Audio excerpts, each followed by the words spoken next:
গল্পটা কিন্তু কি ছিল যে আমি যাব গিয়ে আমায় কিছু পড়াবে, আমি পড়বো, পড়ার পর কি হয়তো আমার কিছু ভালো হবে, হয়তো কথাটা কিন্তু ছিল। বা অনেকে বলতো ধুর এসবে কি হয়, কিছুই হয় না এসব। তার কারণটা কি জানেন? কেন হয় কেন হয় না, এর পেছনে একটা বড় সায়েন্টিফিক রিজন আছে। যেমন ধরুন আপনার শরীরে কোনো প্রবলেম হয়েছে, ডাক্তার হয়তো মানে হয়েছে এক, ডাক্তার বুঝেছে আর এক, ট্রিটমেন্ট ঠিকঠাক হবে হবে না। ধরুন আপনার লিভারে কিছু প্রবলেম হয়েছে বা প্যানক্রিয়াসে কিছু প্রবলেম হয়েছে, সেখানে যদি অন্য ট্রিটমেন্ট করা হয়, লিভারেরই আনুষঙ্গিক আরও ট্রিটমেন্ট রয়েছে যেগুলো করা হয়, আপনার ওই প্রবলেম কিন্তু ঠিক হবে না। গল্পটা এটাই। কাজেই পয়েন্ট আউট করতে হবে প্রবলেমটা কোথায়। যেমন ধরুন যারা যারা এখন আমাদের কাছে অনলি ফর ক্রিটিক্যাল সিচুয়েশনে যারা পড়ে আছেন, মানে যারা অত্যন্ত ক্রিটিক্যাল, মানে ক্রিটিক্যাল শুধু বলা নয়, অত্যন্ত ক্রিটিক্যালের থেকেও ক্রিটিক্যাল যাদের সিচুয়েশনে পড়ে আছেন, তাদেরকেই একমাত্র এখন অ্যাপয়েন্টমেন্ট দেওয়া হচ্ছে। আদারওয়াইজ ওই আমাদের কাছে যেটা মনে হচ্ছে না যে ক্রিটিক্যাল, কারণ আপনাদেরকে জিজ্ঞেস করবে বুকিং নাম্বার থেকে যখন অ্যাপয়েন্টমেন্ট হবে। তার কারণ এই টাইমটা আমার অ্যাব্রড যাওয়ার আগে অবধি অনলি ফর ক্রিটিক্যাল কেস ছাড়া আমরা নিচ্ছি না। তার কারণটা হচ্ছে আমরা কিন্তু ওই আমার কাছে খুব একটা ওই কী হয়েছে না, বাচ্চা পড়াশোনা করে না, কী হয়েছে না, এই টুকটাক একটু নম্বরটা কম আসছে, আগে 80% পেতাম 75%, এইসব কেস আমাদের নিয়ে আমাদের কাছে আসতে হবে না। আপনি অন্য কারোর কাছে যা, অনেক আমার বন্ধুরা আমার সিনিয়ররা অনেক আছেন, তাদের সঙ্গে কন্ট্যাক্ট করতে পারেন। বাট যদি কোনো ক্রিটিক্যাল সিচুয়েশান মানে বলছি, মানে দিনে রাতে আপনার ঘুম উড়ে গেছে, দিনে রাতে ঘুম নেই, এবং আপনার সাথে সাথে আপনার পরিবারেরও ঘুম নেই, কেন?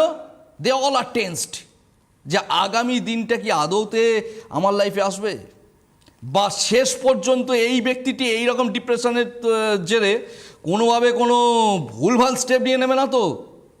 আদতে কারোর বাবা বা কারোর হাজব্যান্ড বা কারোর নিজের কোনো ব্যক্তি, তিনি আগামী দিনের আলোটা দেখতে পাবে তো? এত ক্রিটিক্যাল সিচুয়েশন, প্রচন্ড ক্রিটিক্যাল কন্ডিশন হলে তবে আপনি দেখছেন। অবশ্যই চলে আসুন, একদম চলে আসুন। কেন চলে আসুন বলছি, কারণ জানবেন এমসিওপি থিওরিতে ক্রিটিক্যাল কেসগুলোই আমরা হ্যান্ডেল করি। আমরা কিন্তু খুব একটা ওই আমি বলছি না, আমার কাছে আমার যারা অনলাইনে হয় বা যারা বিভিন্ন চেম্বারে, তো আমি সময় দিতে পারি না এখন, ছেড়ে দিন, বা চেম্বারেও যারা আসেন বা অনলাইনে যারা যোগাযোগ করেন, আমি না আপনারা দেখবেন না যে খুব ওই কী হয়েছে না, বাচ্চা পড়াশোনা করে না, 75% আগে 80% পেয়েছে, 75 পাচ্ছে, ওটাকে কি 90 করা যাবে? এইসব কেস আমার কাছে আসে, কিন্তু খুব রেয়ার। কারণ আমার কাছে সব, আমি জানি না ভগবানের কি লীলা আছে আমার সাথে, আমার কাছে যত ক্রিটিক্যাল কেস আমার কাছে, যেমন ধরুন এই হংকং আমি যাচ্ছি, কোনো একটা মানে সাইবার ক্রাইম করে তার প্রায় মেন ক্যাপিটালটাই হাওয়া করে দিয়েছে। প্রায় ক্যাপিটালটা ছিল 180 কোটি টাকা ইন্ডিয়ান কারেন্সিতে, বুঝতে পারছেন? এইবার কথাটা হচ্ছে সো সিরিয়াস, এইরকম মানে নেগেটিভ জায়গা থেকে কেন টাকাগুলো চিট হয়, আপনাদেরও হয় সবসময়। যে সাইবার ক্রাইমের মাধ্যমে হবে তা নয়, ধরুন কাউকে টাকা দিয়েছেন, চিট করে দিয়েছে, বা আপনি কাউকে বিশ্বাস করে কিছু বলেছেন, সে আপনার সাথে চিট করেছে, বা অনেক সময় দেখা যায় বিজনেস প্রাইভেসি লিক করে দিয়েছে। কেন হয় এগুলো? আগেকার যুগে দেখবেন যে সমস্ত জমিদার বাড়িগুলোতে ডাকাতি হতো, জমিদার বাড়ি তো আগেকার যুগে বহু ছিল, কিন্তু পার্টিকুলার একটা দুটো বাড়িতেই কেন বারবার ডাকাতি হতো? ভাই রিজন কি? রিজন জানবেন, আপনার বাড়ির নেচার ওই রকম নয় তো। আচ্ছা, এবার আপনারা অনেকে বলবেন বাড়ির আবার নেচার হয় নাকি, তার উপর আবার ডাকাতি নির্ভর, তার উপর ডাকাতি চুরি বা আমার সাকসেস ডিপেন্ড করে। এটাই হচ্ছে এমসিওপি থিওরির খেলা। মানে যেটা আগেকার যুগে এইসব আপনারা দেখতেন না। আগেকার যুগে বলা হতো ও আপনার তো মঙ্গলটা একটু ড্যামেজ আছে, আপনি একটা ভালো মঙ্গলের প্রতিকারটা পড়ে ফেলুন, সব ঠিক হয়ে যাবে। ঠিক, মানে কোনো একটা গ্রহকে ধরে প্রতিকার বলা হতো, একদম তাই। কিন্তু এখন এখন দিন পাল্টেছে, এখন ডাইনামিক হয়েছে। এখন ওই যেমন ধরুন আপনার ওই ধরুন আমি আপনাদেরকে একটা কথা বলছি, এটা বোঝাই আগে আপনাদেরকে। ধরুন কারোর মাঙ্গলিক আছে, আচ্ছা মাঙ্গলিক মানে কি, ধরুন কারোর 4th হাউসে মঙ্গল আছে, মঙ্গলের দশাটি চলছে, তার ওই টাইমে তার ফ্যামিলি লাইফে কিছু প্রবলেম আছে, কারণ 4th হাউসটা হচ্ছে ফ্যামিলি লাইফ বা গৃহসুখের জায়গা। আচ্ছা, অনেকে আপনাকে বলছেন যে আপনি এই করুন ঠিক হয়ে যাবে, আপনি এই রত্নটা পরে ফেলুন ঠিক হয়ে যাবে, আচ্ছা আপনি অমুক জায়গায় এটা করে আসুন ঠিক হয়ে যাবে। আপনি সব করছেন, হয়তো 19-20 কিছু হচ্ছে, কিন্তু মানে একটা শাড়ির পের পর আবার জেগে সেই হয়ে যাচ্ছে। এবার কথা হচ্ছে অবিদা ওইটাকে কি আদৌতে কোনো ভাবে ঠিক করা যায়? ডেফিনেটলি যায়, সেটা পিটিএমবিএস মেথড দিয়ে করতে হয়, এবং সেটা ভেতর থেকে। এবার আপনি বলবেন যে PTMBS যে পিটিএমবিএসটা কি জিনিস, ওটা আমি অনলাইনে বলবো না, আমি অনলাইনে পিটিএমবিএস মারলে ওই আমার ওই মঙ্গলকে দরকার নেই, আমি মঙ্গলের এনার্জি ক্রিয়েট করে দেবো বাড়িতে। মানে হার্ট ঠিকঠাক পাম্প হচ্ছে না, পেসমেকার লাগিয়ে দিন ঠিক হয়ে যাবে, এই গল্পটা এটাই। মানে আমার কথা হচ্ছে ঠিক করা, কিভাবে ঠিক করব? পিটিএমবিএস এর মতন থিওরি অল ওভার ইন্ডিয়াতে কারোর কাছে আছে কিনা সন্দেহ আছে। ঘুরে আসুন সব জায়গায়, জিজ্ঞেস করুন, আচ্ছা আপনি কি পিটিএমবিএস করেন? বা আমার এই সিচুয়েশন, জানবেন অতীব ক্রিটিক্যাল যারা সিচুয়েশন হয় পিটিএমবিএস ছাড়া উপায় নেই, কারণ সেই রকমভাবেই ক্রিটিক্যাল হয়ে আছে, তবেই আপনি এত সাফার করছেন লাইফে। আমি দেখেছি বাবা প্রায় 150-200 কোটি টাকার ব্যবসা করে দিয়ে গেছে, ছেলে বসার পর সেই ক্যাপিটাল নেমে এসছে 25 কোটিতে। হয়েছে, বুঝতে পারলেন কেন?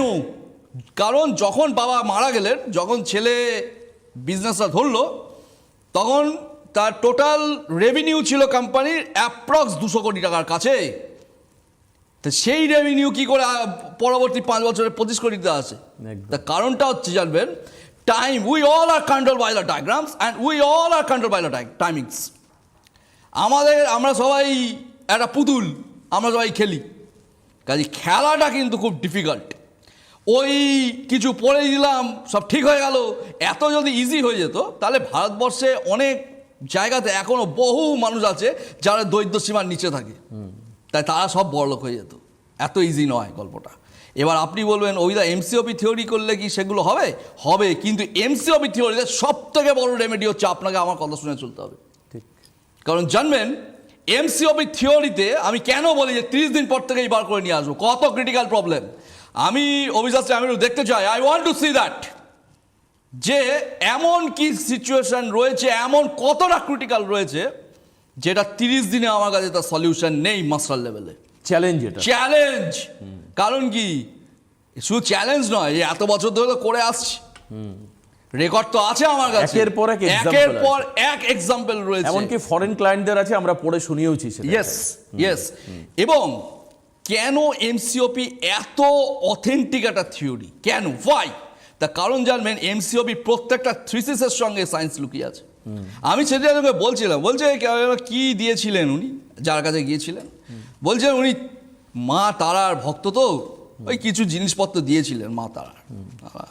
আলাদা শরীর খারাপ হলে কি ওই জিনিস পড়লে আপনার শরীর ঠিক হয়ে যাবে না? ডাক্তার দেখাবেন, ডাক্তার দেখাবো, তারপর ওষুধ খেতে হবে, আর তা না খুব ক্রিটিক্যাল অপারেশন করতে হবে। তো ওটা যদি সায়েন্স হয়, এটা কেন তারামা?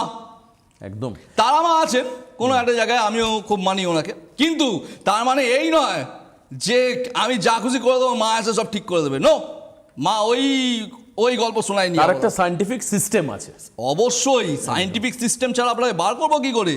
সব কিছুর পেছনে অঙ্ক আছে। এই যে কোন একজন আমাদের বিখ্যাত যে জাদুঘর ইন্ডিয়াতে, তিনি যে ম্যাজিক দেখায়, দ্যাট ইজ অলসো সায়েন্স। একদম তাই, ট্রেন ভ্যানিশ করে দিয়েছে, সেটাও একটা সায়েন্স। ওই আমরা যেটা ভাবি অলিক বলে কিছু হয় না, বা আমরা যেটা ওই অলৌকিক বলে কিছু হয় না, তার পেছনে সায়েন্স আছে, লজিক আছে।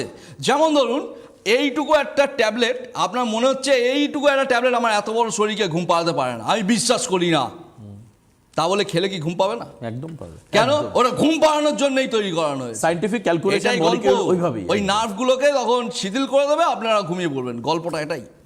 কাজেই সায়েন্টিফিক ব্যাখ্যাকে বিলিভ করুন, সায়েন্টিফিক ব্যাখ্যাকে মেনে চলুন, ভুলভাল কিছু করবেন না। এতে কি হবে জানেন?